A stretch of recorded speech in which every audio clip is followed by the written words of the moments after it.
Okay, so this is part 2 of our long series about the creation of the fighter throughout the D&D Next playtest.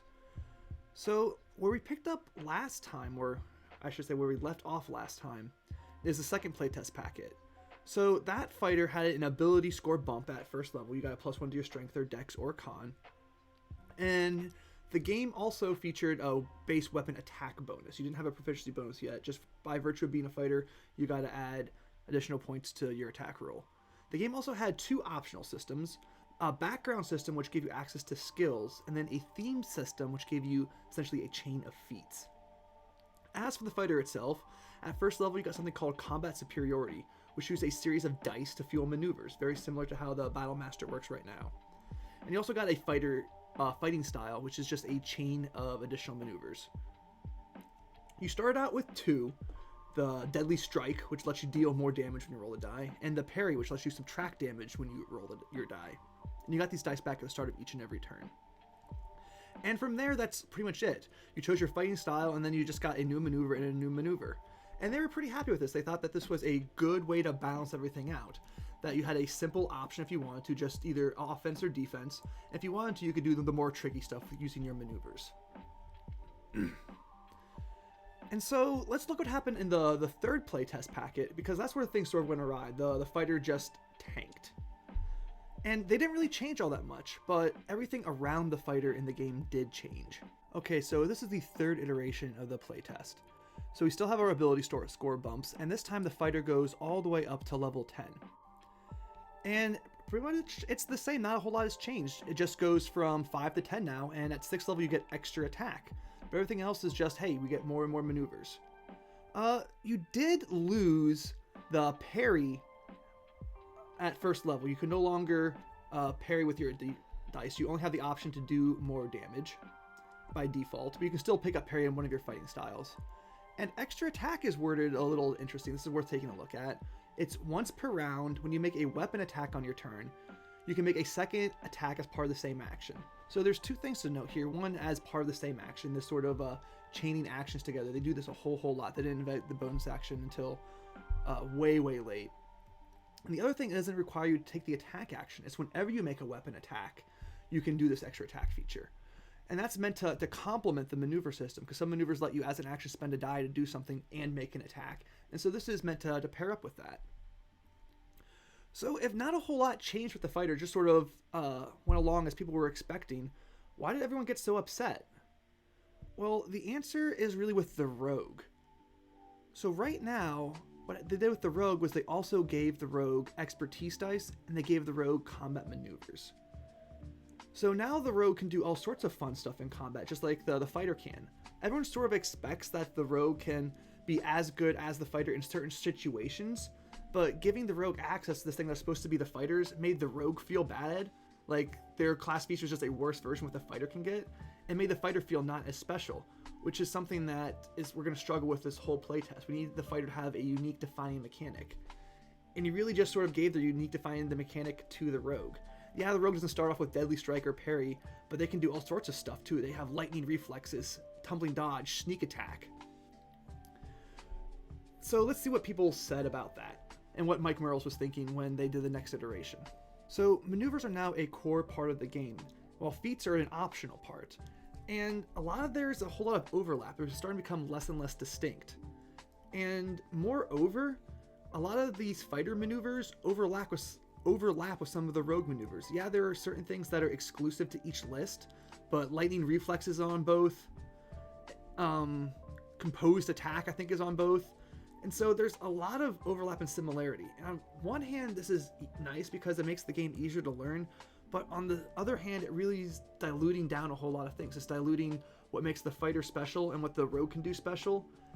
And it's also diluting the optional feat system, because a lot of these look pretty identical to these feats, which are supposed to be an optional part of the game you can add in if you want more complexity. All right, so let's go back and look at some of the things that were written about the fighter at the time. So this is one of the questions that got submitted right after that playtest packet got put out, and they were complaining that the fighter and the rogue now have access to maneuvers, and the 2 classes seem to be getting blurred together. Is there enough distinction between the 2? And what they're saying is, yeah, they do share a lot of maneuvers, but they're trying to test the limits of the maneuver system.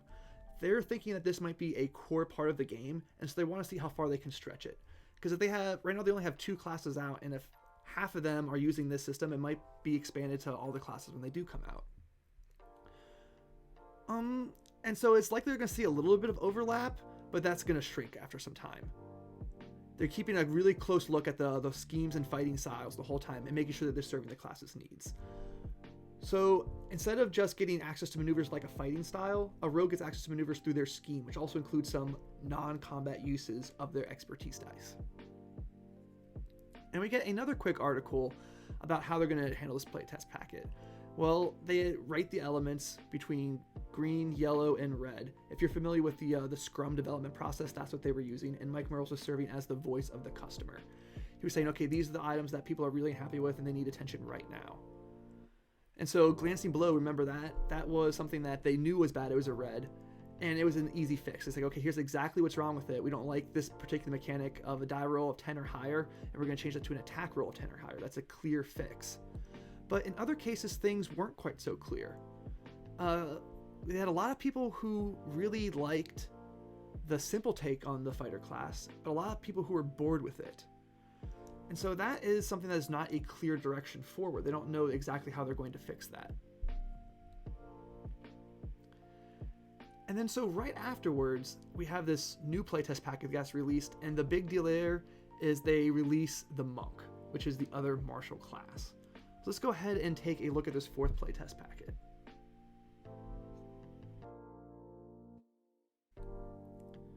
Okay, this is the 4th playtest packet released November 13th, 2012. And not a whole lot has changed with the fighter. We still get our ability score adjustment at first level. We get all of our proficiencies as always. And the same sort of thing. They make a small adjustment to the expertise dice, but they make minor mathematical changes throughout this whole process because damage, healing, ability, and hit points are all really tightly tied together. So they're constantly tweaking all 3 of those. You no longer get parry still, but you still get your single expertise dice, and you start with your deadly strike maneuver. So as always, you can just roll for extra damage. This simple option is still there. And since not a whole lot has changed with this fighter, I think it's worthwhile to take a time and looking at the monk, which is the first new class they introduced into the game. And it's nice to compare because the monk is also a martial class. It's not like the rogue. It's not only possessing some combat abilities. The monk is there to mix it up.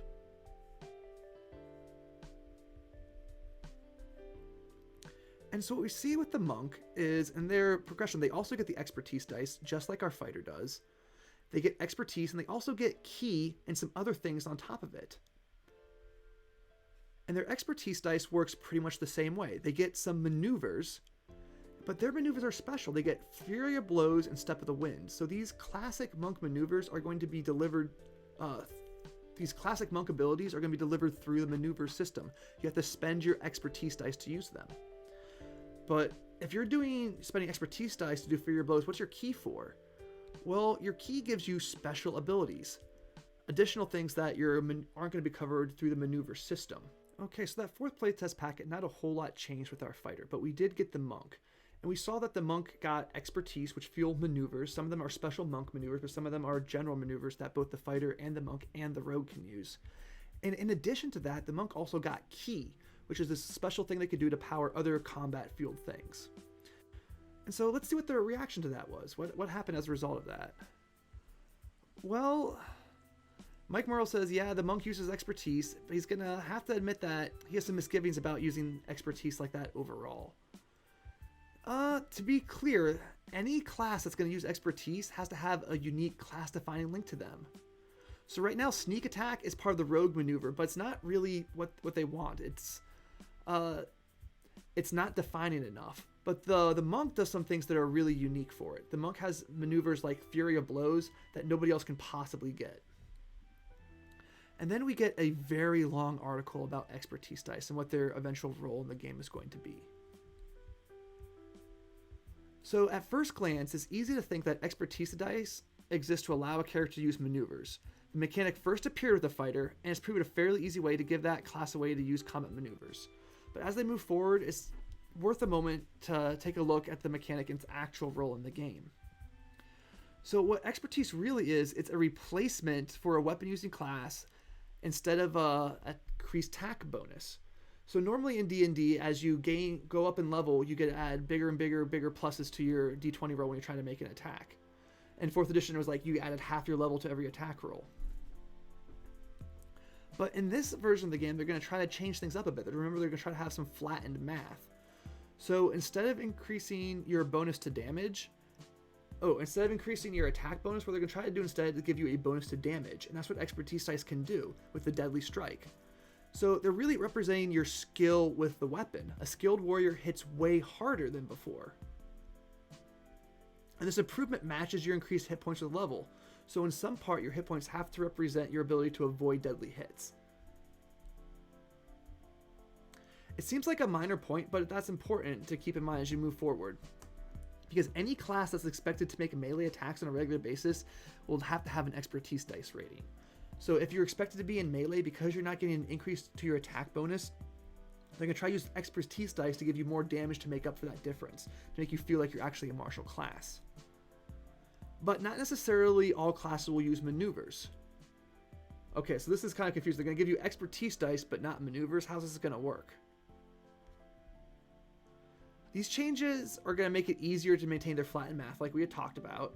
Low-level characters battling a powerful monster don't hit less often, unless highest is a significant feature of that monster, but it's going to take them way more attacks to defeat that creature. And by the same token, a weaker monster is going to fall much more quickly to high-level characters. Okay, that makes sense. Because you are not, your attack bonus is going to stay pretty much the same, you're just going to have to deal more damage and hit more times. But it also means that expertise alone can't shoulder the entire load of the fighter's abilities. If everyone is going to get access to expertise dice in order to do more damage, then that can no longer be the fighter's key feature. They're still going to need something to call its own. So in the back of his head, he's thinking of taking parry, right? Because parry is no longer a default thing that the fighter can get. It's one of the maneuvers they can choose. But what if they made it a fighter-only ability that doesn't use expertise? Okay. So we get a clue about where they're going to go, and let's see how this is actually going to play out. And the third thing they need to think about expertise is that since many classes are going to use it, they need to make it as simple as possible.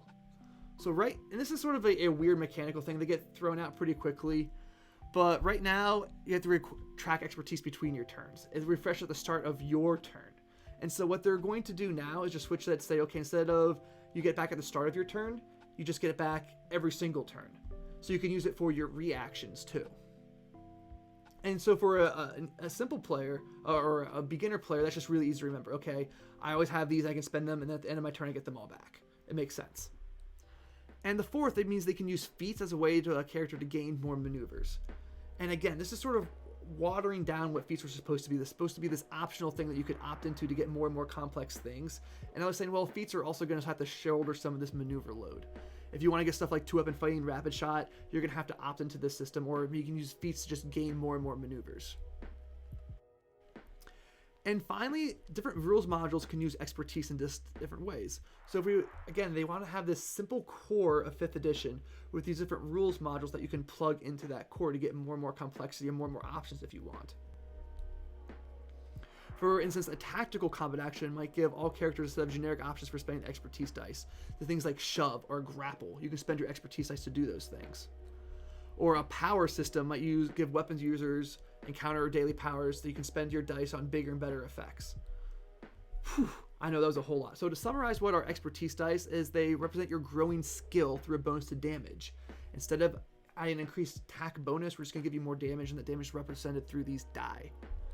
Characters advance in weapon training through a damage bonus. We already talked about that.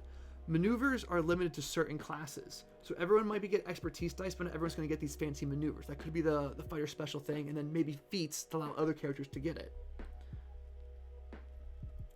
And then we can also spend our expertise dice for optional rules modules, such as powers or tactical combat. And we get one more really long article about what they're thinking about the fighter at this process, because right now it's really uncertain. People are not happy because everyone else has access to the things that are supposed to be the fighter's one special ability.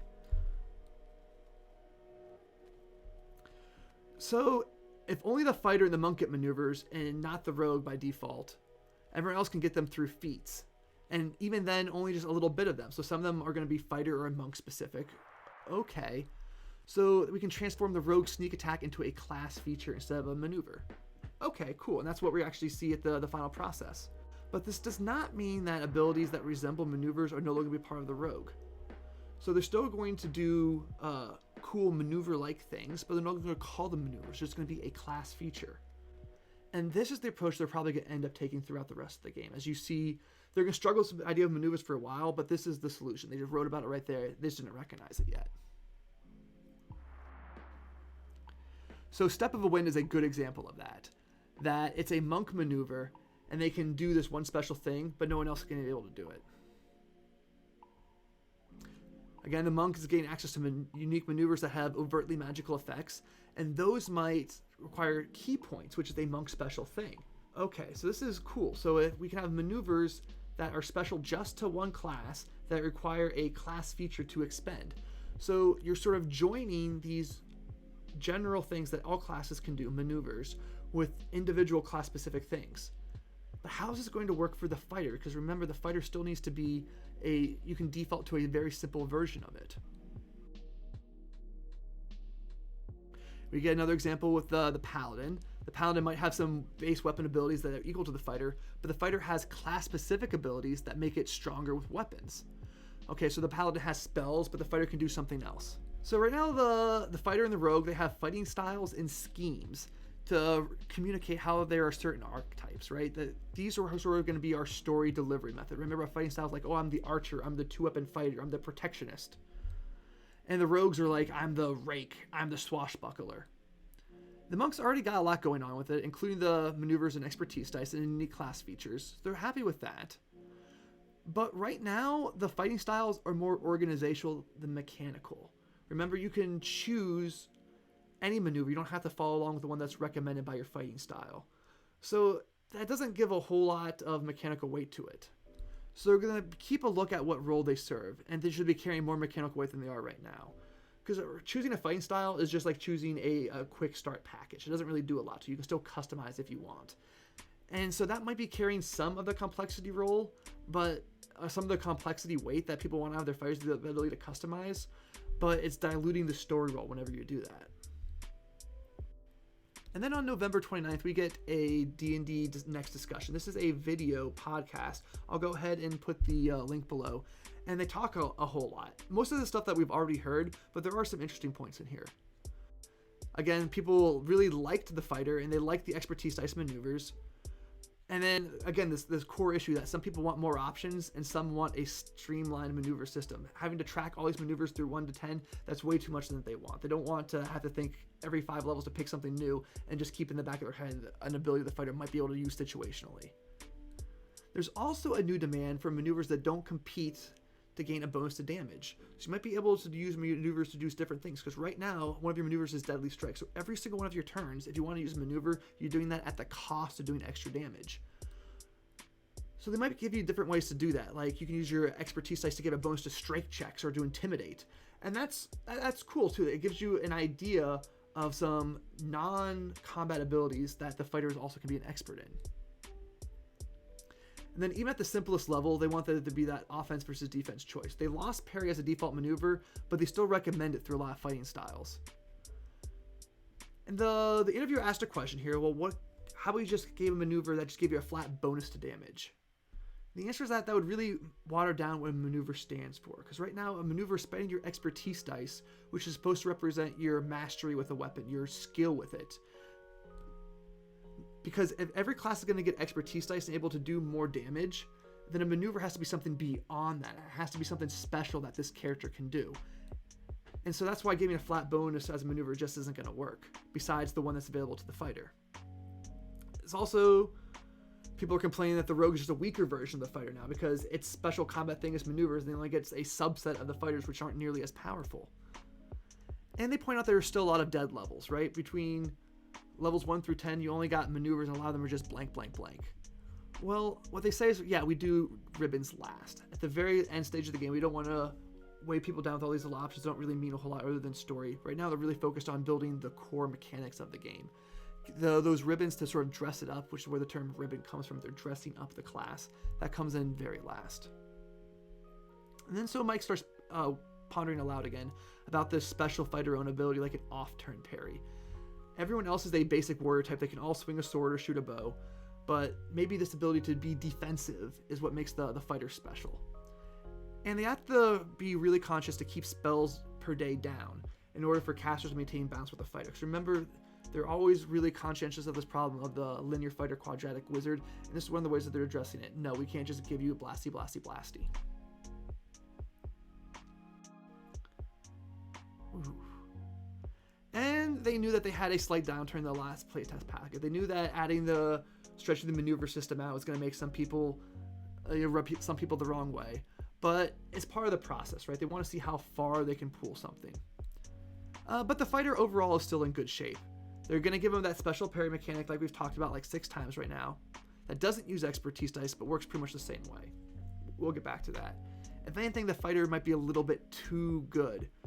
It's the most powerful class, even though people aren't really liking its core mechanics. It's the most powerful, but people are unhappy that everyone else is sharing its special abilities. So after that, we get the last playtest packet of the year, playtest packet number 5, going all the way up to level 20. Okay, this is our 5th playtest packet and the last one of 2012, and we're halfway through the playtest process. So right now our fighter's going to go all the way up to level 20. We still get our combat expertise, but now they're no longer called expertise dice, they're called Marshal damage dice. And you also get this new column here, a Marshal damage bonus. Because remember, we were talking about how people didn't want to always have to feel like they were going to be trading damage for the ability to do maneuvers permanently. And so now we have, okay, a flat bonus to damage. You're always going to be able to hit things a little bit harder. It's also a nice way to balance out the monster's hit points as you're growing in level. And so also the thing to notice here is we get parry at first level. That's not a maneuver. So everything else pretty much works the same way. You get your Marshal damage dice, and right now you get them, it used to be at the start of your turn, and now you get them back at the start of every turn. You cannot spend the same die more than once on a turn. And we also get our Parry Maneuver, which is going to sync up with that. Whenever you hit with a melee attack, you can use your reaction to spend your Marshal damage die and your skill die to reduce the attack roll against you. And so this and your skill die, right now skills are no longer an optional rule, they are part of the core game. Whenever you are proficient with a skill, you are rolling your skill die on top of that to represent your training. And so with this parry thing, you get to add both. You get these Marshal damage dice that everyone gets to use, and you also get add your skill die on top of that to permanently reduce the damage against you. The other interesting thing about this iteration of the fighter is we see the combat surge come back. You lost extra attack at 6th level, you no longer have that, but now you have combat surge, which is essentially action surge. You can take a second action on your turn, but not more than once. And when you roll any of your damage dice, the die's result is doubled. Cool. And then you can do it more and more times. You can do it twice per day at 14, at 17, and then at 20. So you go up and up and up the number of times you can do that. So this fighter is looking pretty good. It has a lot of maneuvers, but so does everybody else. But you also have this special ability to parry. And you get combat surge, the ability to take extra actions more than once per round. And they're really relying on parry to sort of carry the weight. This is going to be the cool fighter only thing. And let's see whether or not people like that. We're going to have to wait until next year to find out. And we'll go over that feedback in the next episode.